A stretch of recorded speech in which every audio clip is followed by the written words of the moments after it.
मैं सुबह से खेल रहा था, वह 2 घंटे से पढ़ रही थी।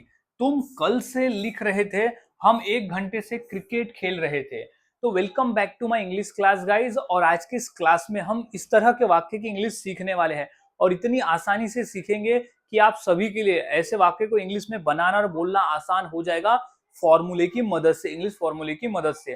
तो यहाँ सेंटेंस क्या कह रहे हैं? यहाँ कह रहे हैं कि कोई करता है जो किसी कार्य को कर रहा था किसी समय से। जैसे वह 2 घंटे से पढ़ रही थी, तो ये 2 घंटे से कार्य को कर रही थी। तुम कल से लिख रहे थे और हम 1 घंटे से क्रिकेट खेल रहे थे। सो आज हम ऐसे ही वाक्य को बड़ी आसानी से इंग्लिश में बनाना सीखने वाले हैं, जहां कर्ता किसी कार्य को किसी समय से कर रहा था। और हाँ गाइज, मैंने ऐसे ही 300 इंग्लिश सेंटेंस फॉर्मूला भी तैयार किया है, जिसके आधार पर आप आसानी से ऐसे वाक्य को इंग्लिश में बनाकर बोल सकते हो जो हम अपने रोजाना के बोलचाल में बोलते हैं इंग्लिश फॉर्मूले की मदद से। मात्र 150 रुपीज प्राइस है और आप मुझे इस नंबर पे कांटेक्ट करके खरीद सकते हो। सो गाइज, अब सीख लेते हैं कि हम इस तरह के वाक्य को इंग्लिश में कैसे बनाते हैं और कैसे बोलते हैं। तो सबसे पहले हमें समझ लेना होगा फॉर्मूले को, कि वो कौन सा फॉर्मूला है जिसके आधार पर हम वाक्य को बनाकर बोलते हैं। तो सबसे पहले आ जाएगा सब्जेक्ट। सब्जेक्ट यानी होता है कर्ता। कर्ता यानी होता है जैसे आई, यू, ही, शी, इट, ये सब हो गया कर्ता। आई, यू, शी, इट, ये सब कर्ता हो गया किसी का नाम। तो हम यहाँ सब्जेक्ट में सबसे पहले लिख देंगे। अब आ जाएगा हैड बीन। यहाँ हैड बीन का ही मतलब होता है रही थी, रहा था, रहे थे। यानी हैड बीन का जब हम प्रयोग करते हैं उसके बाद जब क्रिया लगाते हैं तो उसका प्रयोग हो जाता है कि किसी कार्य को मैं कर रहा था, यानी कर्ता किसी कार्य को कर रहा था। फिर हैड बीन यहाँ कॉमन रहेगा, हर वाक्य में हैड बीन कॉमन रहने वाला है। फिर V plus I N G यानी क्रिया। अब वो कौन सी क्रिया है जो कर्ता कर रहा था किसी समय से, वो क्रिया में हम लिख देंगे। जैसे खेल रहा था, पढ़ रहा था, लिख रहा था, तो यहाँ खेलना, पढ़ना, लिखना जो है वो क्रिया है, जिसे हम आईएनजी फॉर्म में यहाँ लिखेंगे। ऑब्जेक्ट बचा भाग, फिर सिंस और फॉर। अब यहाँ सिंस और फॉर का ही मतलब होता है कि कब से खेल रहा था ये दर्शाने के लिए, यानी इसका मतलब होता है से। अब 2 दिन से, 5 दिन से, 6 दिन से, 2 साल से, 10 साल से, कब से, तो ये फॉर और सिंस का प्रयोग हम करते हैं। अब फॉर कब लगाते हैं और सिंस कब लगाते हैं? तो सिंस हम लगाते हैं स्पेसिफिक टाइम पर। सिंस का प्रयोग हम करते हैं स्पेसिफिक टाइम, हमें बताना रहा कि कल से, 2001 से, 2020 से, जनवरी से, कब से, तो ये स्पेसिफिक टाइम बताता है सिंस। और फॉर बताता है period of time. Period of time मतलब 2 दिन से, 4 दिन से, 2 महीने से, 2 साल से, या 2 दशकों से, कब से, तो वो फॉर का उपयोग हम उसे करते हैं। अब पीरियड ऑफ टाइम मतलब वो समय जब से वो कार्य को कर रहा था। तो हमारा कंप्लीट फॉर्मूला यहाँ बन रहा है subject plus had been plus V plus ING plus object plus since for plus वो समय। तो अब हमने फॉर्मूला देख लिया। अब हम फॉर्मूले के आधार पर वाक्य को इंग्लिश में बनाना आसानी से सीखते हैं। तो सबसे पहला वाक्य है मैं सुबह से खेल रहा था। अब मैं सुबह से खेल रहा था, खेलने का काम मैं सुबह से कर रहा था। तो क्या हो गया? सबसे पहले आ जाएगा आई। आई यानी मैं। अब हैड बीन तो हम लगा देंगे I had been. I had been यानी मैं। आई हैड बीन क्या कर रहा था? खेल रहा था। तो I had been play. Play का आईएनजी फॉर्म क्या हो जाएगा? प्लेइंग। तो आई हैड बीन प्लेइंग क्या? सुबह से। तो सिंस मॉर्निंग। सिंस मॉर्निंग यानी मैं सुबह से खेल रहा था। तो I had been playing since morning, मैं सुबह से खेल रहा था।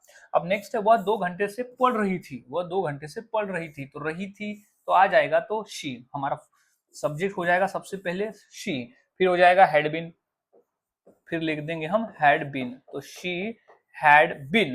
अब क्या कर रही थी? पढ़ रही थी। तो पढ़ना को इंग्लिश में कहते हैं रीड, लेकिन आईएनजी फॉर्म आ जाएगा रीडिंग।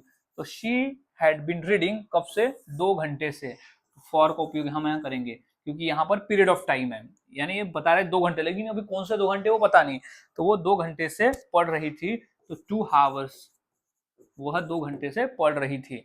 तो गाइज इस तरह से वाक्य बनते हैं और बोले जाते हैं। कुछ और वाक्य देख लेते हैं। जैसे तुम कल से लिख रहे थे, तो सबसे पहले सब्जेक्ट क्या आ जाएगा? तुम, तो यू। फिर क्या हो जाएगा? Had been. तो you had been, you had been, you had been क्या कर रहे थे? लिख रहे थे। तो लिखना को इंग्लिश में कहते हैं राइट, लेकिन उसका हमें आईएनजी फॉर्म लगा देना है। यहाँ आईएनजी फॉर्म लग देंगे वर्ब को। अब क्या है? कल से, तो कल एक स्पेसिफिक टाइम है, तो क्या हो जाएगा? Since yesterday. सिंस यस्टरडे यानी तुम कल से क्या कर रहे थे? लिख रहे थे।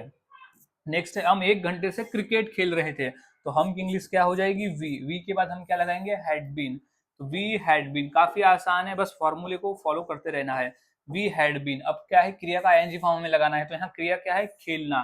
तो वी हैड बीन प्लेइंग यानी खेल रहे थे। तो वी हैड बीन प्लेइंग कब से? 1 घंटे से। तो कब से? 1 घंटे से। तो 1 घंटा क्या है? Period of time. तो क्या हो जाएगा? For an hour. For an hour. तो हम 1 घंटे से खेल रहे थे। तो इस तरह से गाइस वाक्य बनते हैं और बोले जाते हैं। और वाक्य देख लेते हैं, जैसे नेहा सुबह से खाना बना रही थी।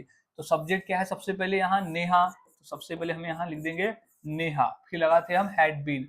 तो Neha had been, Neha had been, Neha had been.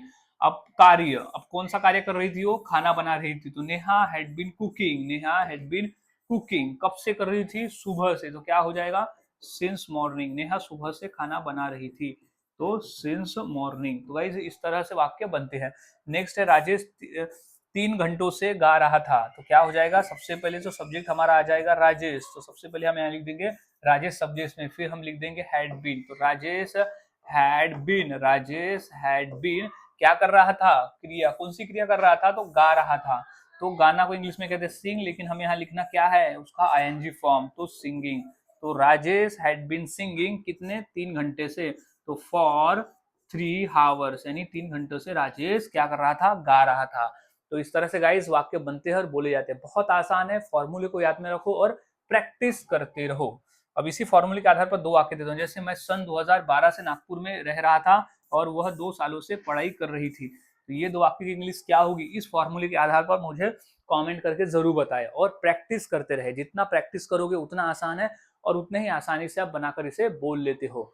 तो मिलता हूं गाइज ऐसे ही और नए फॉर्मूले के साथ अगली वीडियो में। तो आज के इस वीडियो में हमने सीखा कि कर्ता किसी कार्य को कर रहा है तो कब से कर रहा है, ये बताने के लिए हम कैसे बनाते हैं और कैसे बोलते हैं।